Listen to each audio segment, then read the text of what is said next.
সহকর্মীর ঝাঁঝরা দেহের কফিন, ভাই হারানো বোনের লাশের মিছিল, রিকশার পাদানিতে ঝুলে থাকা নাফিস, যে শহীদ পাড়ি জমিয়েছে ওপারে, সে দেহ জীবিত এখানে।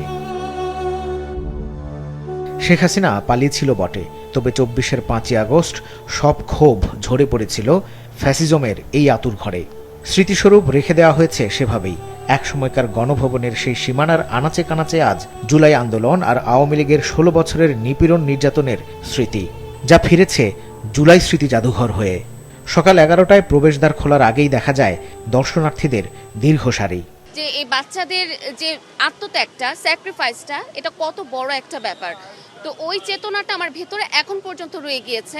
আমাদের সন্তানগুলা কিভাবে প্রাণ দিয়ে গেছে, রক্ত দিয়ে গেছে, এই জিনিসগুলো দেখে আমার খুব একটু অনুভূতিগুলো একটু ভালো লাগতেছে আর কি। এরা যে সংরক্ষণ করছে এবং যে স্মৃতিগুলো এখানে তারা তুলে ধরার চেষ্টা করছে, এগুলো দেখার মতো, বোঝার মতো।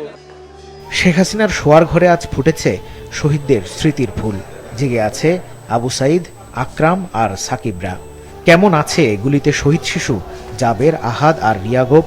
জানতে ইচ্ছে করবে শিল্পী তেজস হালদার যশের এই শিল্পকর্মের সামনে দাঁড়ালে। চিরকুট, মা বাবাকে লেখা আনাসের চিঠি আর রক্তে ভেজা শার্ট সাক্ষ্য দিচ্ছে মন খুলে কথা বলার স্বাধীনতার। জুলাই স্মৃতি জাদুঘরের মূল ভবনের একপাশে তৈরি করা হয়েছে গোপন বন্দিশালার প্রতিকৃতি। গোপন বন্দিশালা, যেখানে সোজা হয়ে দাঁড়ানো অসম্ভব। এই গোপন বন্দিশালা, যেটি বাংলাদেশের মানুষের কাছে আয়নাঘর নামেই সবচেয়ে বেশি পরিচিত, এই জুলাই স্মৃতি জাদুঘরে সবচেয়ে বেশি আগ্রহ দেখা গেছে এই বন্দিশালা ঘিরে।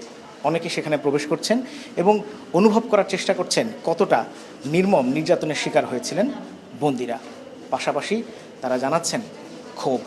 এখানে যে মানুষ মাসের পর মাস, বছরের পর বছর কীভাবে থাকছে, এটা আল্লাহ তাআলাই ভালো জানে। কারণ একটা মানুষকে এভাবে রাখা হলে সে তার মেন্টাল হেলথ কি হতে পারে, শারীরিক তো বাদই দিলাম, শেষ ভাই, বলার মতো না, ভাবলেই ভয় করে। জাদুঘর খোলার প্রথম দিনেই ঘটে টিকিট জালিয়াতির ঘটনা। প্রাপ্তবয়স্কদের কাছ থেকে ৫০ টাকা নিয়ে ধরিয়ে দেওয়া হয় শিশুদের ২০ টাকার টিকিট।